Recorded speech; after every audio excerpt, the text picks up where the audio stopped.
I turn to Mother Teresa to offer you a way to improve those negative fields of ambient energy. The following 8 points come from Mother Teresa of Calcutta, followed by my reflections on each of her suggestions. People are often irrational, illogical, and self-centered. Forgive them anyway. When you notice low-energy behavior in others, rather than letting it impact you and contaminate your immediate environment, send a silent blessing. By forgiving, you choose not to be affected negatively. If you are kind, people may accuse you of selfish, hidden motives. Be kind anyway. Your energy field is protected from contamination through kindness.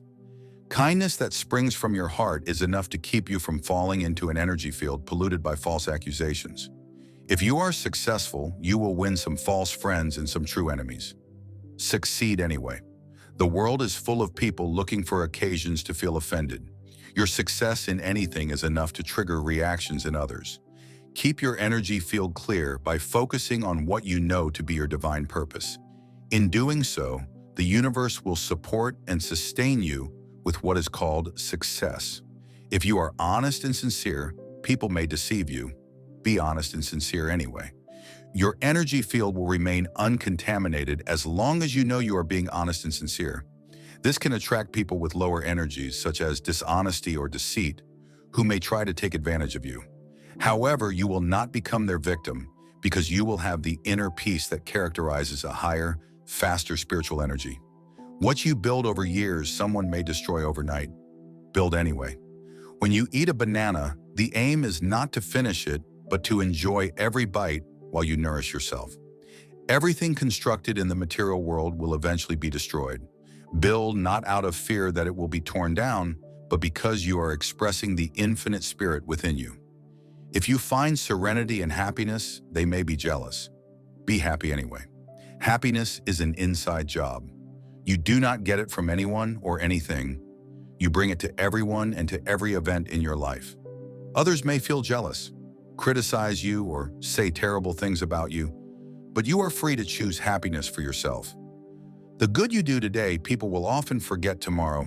Do good anyway. Like being happy, doing good is something you do as an expression of your invisible spiritual essence. Stop seeking approval and gratitude from others as the reason to do good. The ego, rooted in the material world, urges you to act in order to be remembered and rewarded as if life were a contest. Remind yourself to give love and do good because that is who you are, and for no other reason. Finally, Mother Teresa's last suggestion: give the world the best you have, and it may never be enough. Give your best anyway. The best, as Mother Teresa framed it, involves your highest, most sacred self. Others may try to contaminate your energy field by demanding more of you, criticizing you, or even ignoring your efforts.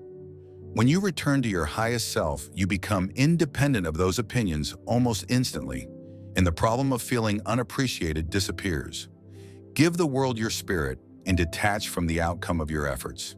Your energy field will become progressively less polluted. Some may protest and try to convince you that energy fields and silent communication are nonsense, but once you see this in action, you will know. I have seen it work again and again in my life. When I am able to consciously project love, understanding, and compassion toward those in my immediate living space, I feel the shift in the energy. My wife Marceline is a master at this. Marceline has given birth to 7 babies without any medication, creating each time the kind of energy I'm describing here. She is now also a doula, a woman who helps others give birth in an atmosphere where fear and anxiety are replaced by a sense of calm, love, and gratitude for taking part in a miracle. The closer you come to being in a dynamic state of grace in your thoughts, and the more you refuse to be in the fields of those who project low-energy thoughts, the closer you come to the mental field of God. We are all nervous at times, shy at times, fearful at times, and reluctant to take risks at times. That is human nature. We try to gather as many people as we can to our side, because if we are in the majority, we feel bigger. Yet every truly groundbreaking idea began with a minority, with an individual thinking differently. Will Rogers put it this way: if you find yourself on the side of the majority, it is time to reform. If you think like everyone else, what do you have to offer? Every day you are here, you are unique on this planet. Instead of trying to make everyone think as you do, it is essential to understand that being a nonconformist is central to being human. You can also act like a neurotic person. That is one option. You also have others. The option to ignore it, to say that it is merely someone else's opinion. If someone says to me, "Wayne Dyer, I do not like your books," I expect that. When you speak publicly to many people or put your words in print, it is natural that there will be people who do not like you. One of the highest levels you can reach in life is a state of independence from the good opinion of others. You do not need everyone to approve of everything you do all the time. We need more people who grasp this, so that when they face disapproval, instead of becoming despondent, they understand that such a condition is inherent to being human. I am telling you, never let yourself be immobilized by what someone else thinks of you. If you do, all you are saying is that their opinion matters more than your own. Every time you feel low, you are giving more weight to the opinions of others than to your own.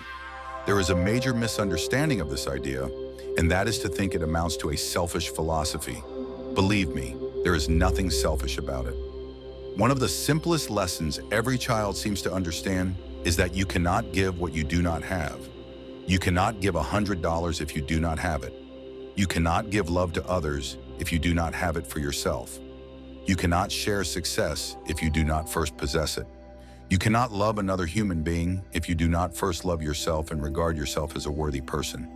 That is why, if you wish to be a great altruist, a philanthropist, someone who loves everyone, you must first put your own house in order. And that is all I am saying. Put your own life in order so you can transcend and stop worrying only about how you are going to manage your life. I am often astonished by what goes on inside us.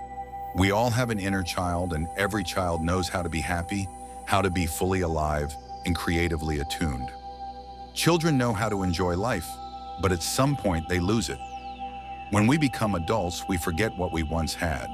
It is like the dilemma of whether the glass is half full or half empty. For me, it is always half full. If you believe it is half empty, it is the same as saying people are basically bad. That is the basis of a major theory in psychology, particularly psychoanalytic theory, which claims that inside us there is an ID, a kind of wild monster we must control because it might seize us and destroy us. I do not believe that. I look at little children, at how they are, and I do not see that evil. I refuse to believe it. Although I know there are people who behave wickedly, I believe that within each of us there is a reservoir of love, beauty, and appreciation. We lose it by trying to outdo others or by chasing success. People who know how to enjoy their lives are never a burden to anyone. They simply want to be left alone. They do not want to be controlled or told how to live or what to do. Do not try to live your life through them. I want you to imagine the following scene. You are at home with your car keys in hand when the power suddenly goes out. You cannot see a thing. You stumble through the living room and drop the keys. You look around but know you will not find them in the dark. Then you see through the window that the streetlights are on. You think, there is no point searching in the dark if there is light outside. I will go out and look for my keys under the streetlight. So there you are, searching for the keys under the light. A neighbor walks by and asks, "What happened, Wayne?" You answer, "I lost my keys." The neighbor says, "I will help you look." You both search and search until he asks, "Where did you lose the keys?" You reply, "In the house." He says, "You mean you lost the keys inside, but you are looking out here?" And you answer, "Well, it makes no sense to look in the dark when there is light out here." This may sound ridiculous, but is that not exactly what we do when we have an inner problem or difficulty and look for the solution outside instead of within ourselves? Why would others want to help you if you hold them in contempt? Why would the universal force be drawn to something that repels it? How could a corrupt world help someone with noble intentions? The answers are obvious. You attract into your life what you feel within.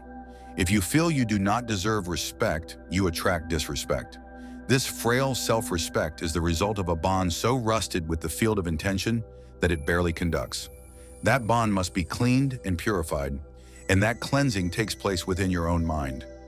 Now that we have come this far, I am going to share one of the finest reflections from one of my great friends. I am sure you know him because his impact is tremendous, and he has changed countless lives.